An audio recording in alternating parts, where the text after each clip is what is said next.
여러분, 요즘 베트남 하면 어떤 생각이 드십니까? 우리 한국인들에게 베트남은 참 묘한 나라입니다. 박항서 매직으로 한때는 온 국민이 형제의 나라라며 응원했고, 중국을 대체할 유일한 포스트 차이나라며 우리 기업들도 개인 투자자들도 앞다투어 돈을 싸들고 건너갔던 곳이죠.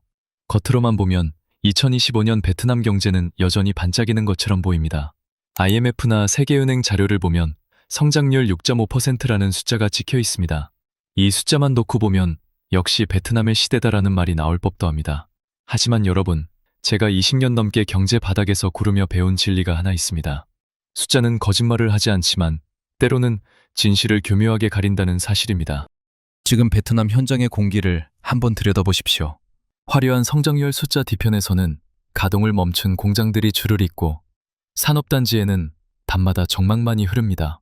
무엇보다 뼈아픈 장면은 하노이와 박린의 도로를 가득 메웠던 삼성전자의 컨테이너들이 이제는 조용히 하지만 아주 확실하게 짐을 싸서 항구로 향하고 있다는 것입니다.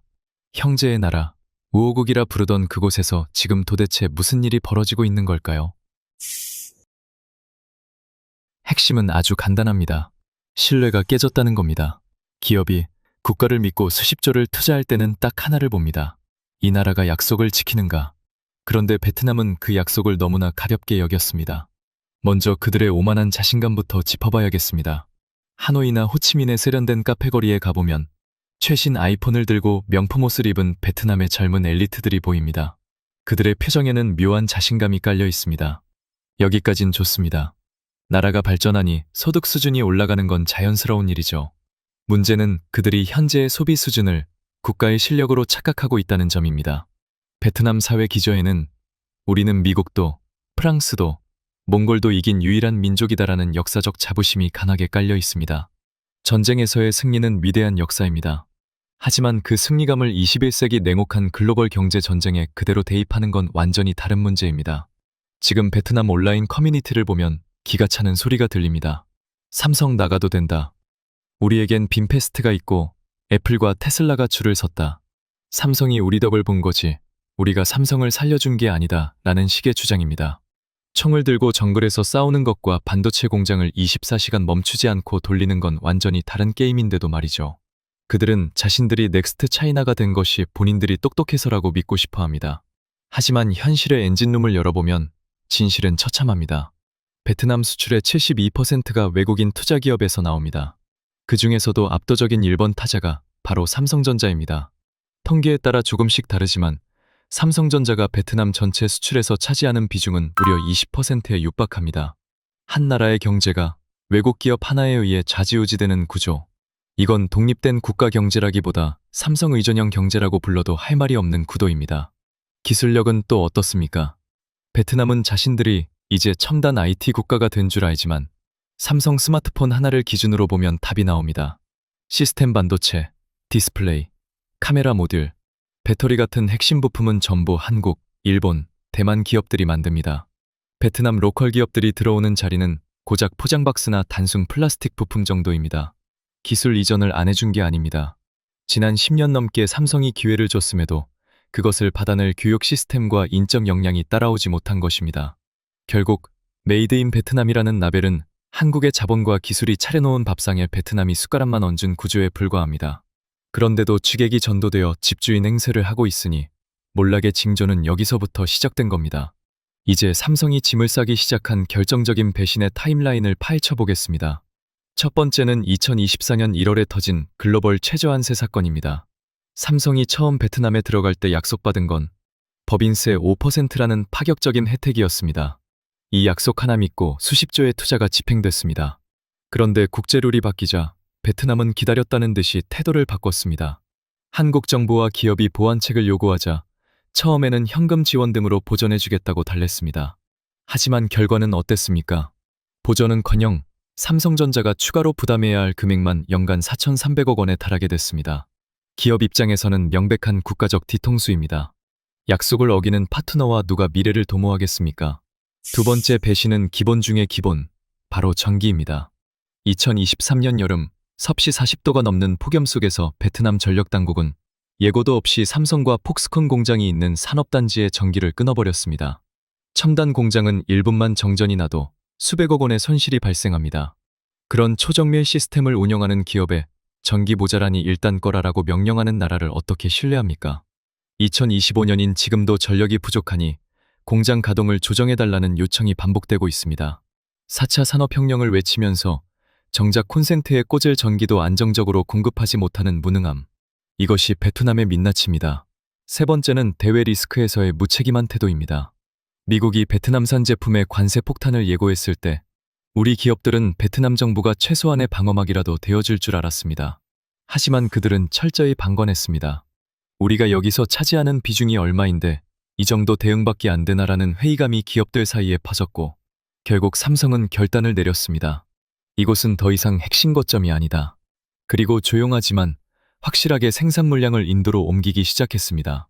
연간 1억 대 이상의 생산축이 이동한다는 것. 이건 베트남 경제의 기둥뿌리가 뽑히는 일입니다.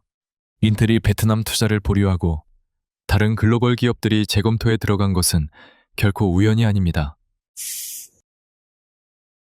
그런데 여러분, 여기서 더 충격적인 진실이 하나 더 있습니다. 외부 기업들만 베트남을 떠나는 게 아닙니다.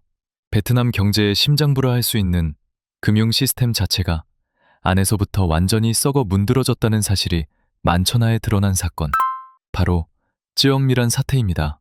이 사건은 단순히 한 부자의 비리가 아닙니다. 베트남 최대 부동산 개발업체인 반팀팟 홀딩스의 쯔엉미란 회장이 10년이 넘는 세월 동안 420 상업은행 일자를 자신의 개인 금고처럼 주무르며 무려 44조 원에 달하는 거액을 횡령한 사건입니다. 상상이 가십니까? 44조 원입니다. 이는 베트남 전체 GDP의 무려 10%에 육박하는 금액입니다. 한 명의 기업인이 국가 경제의 10분의 1을 가로챘는데 그동안 베트남의 감시 시스템과 법치는 어디에 있었단 말입니까? 이 사건이 폭로되자 베트남 전역은 공포에 휩싸였습니다. 찌엉미란 회장은 유령회사 수천 개를 세워 허위 대출을 일으켰고 그 과정에서 고위 관료들에게 막대한 뇌물을 뿌렸습니다. 중앙은행 감사관 한 명에게만 준 뇌물이 우리 돈으로 70억 원이 넘습니다. 결국 베트남이 자랑하던 화려한 마천루와 부동산 불패 신화가 사실은 뇌물과 부정부패로 쌓아 올린 모래성이었다는 것이 증명된 겁니다. 이 찌엉미란 사태의 여파는 지금 2025년 베트남 경제에 숨통을 조이고 있습니다. 은행 시스템에 대한 신뢰가 바닥을 치면서 일반인들은 예금을 인출하고 기업들은 자금줄이 막혀 줄도선 위기에 처했습니다. 외국 투자자들은 생각합니다. 법보다 뇌물이 빠르고 은행조차 믿을 수 없는 나라에 내 소중한 자본을 맡길 수 있겠는가? 찌엉미란 사태는 베트남이라는 국가의 신용등급 자체를 쓰레기통에 쳐넣은 결정타가 되었습니다. 그럼에도 불구하고 베트남 내부 여론은 여전히 정신을 못 차리고 있습니다. 잘 가라, 없어도 된다. 한국 기업은 노동력을 착취했다. 라는 식의 비난을 쏟아냅니다. 은혜를 원수로 갚는다는 말이 딱 이럴 때 쓰는 말입니다. 수년간 도로를 닦고 전력망을 깔고 하청 생태계를 함께 키워온 파트너를 위기 국면에서 비난의 대상으로 삼는 국가에 어떤 글로벌 자본이 새로 들어오겠습니까? 자본주의에서 신용은 산소와 같습니다. 그 신용이 마르면 경제는 죽습니다. 실제로 호치민과 하노이의 밤거리를 보십시오. 한때 부동산 불패를 외치며 질주하던 건설 프로젝트들이 멈춰서서 회색 콘크리트 흉물로 변해 있습니다. 거품이 터지며 중산층의 자산이 허공으로 증발해버린 겁니다. 도대체 왜 이렇게까지 됐을까요? 구조적으로 보면 두 가지 축이 무너졌습니다.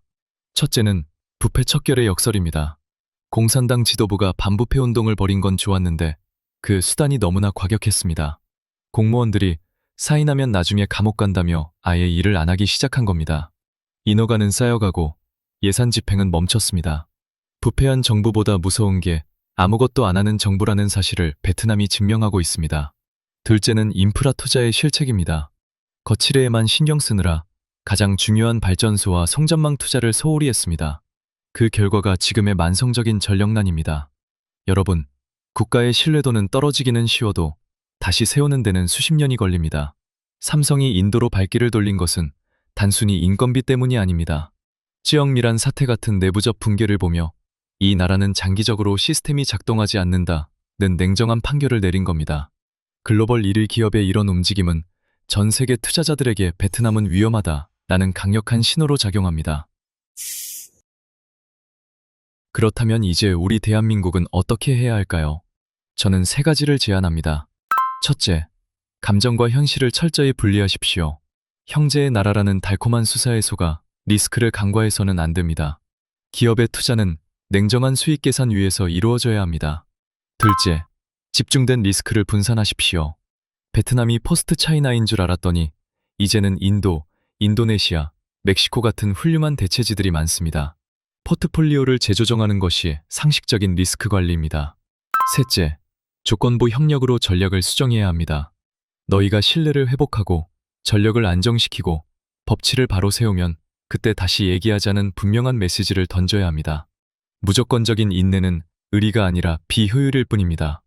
2025년 베트남의 위기는 외부의 탓이 아닙니다. 스스로 만든 오만함과 무능, 그리고 파트너의 신뢰를 가볍게 여긴 태도가 불러온 자업자득입니다.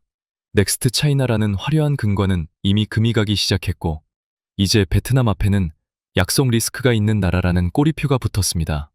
여러분은 어떻게 생각하십니까? 과연 베트남이 다시 초심으로 돌아가 신뢰를 회복하고 도약할 수 있을까요? 아니면 이대로 실패한 신흥국의 사례로 남게 될까요? 여러분의 소중한 의견을 댓글로 남겨주십시오. 앞으로 우리가 어떤 나라에 우리의 자본과 미래를 맡겨야 할지 함께 깊이 고민해보는 시간이 되었으면 합니다. 오늘 긴 이야기 끝까지 함께 해주셔서 감사합니다.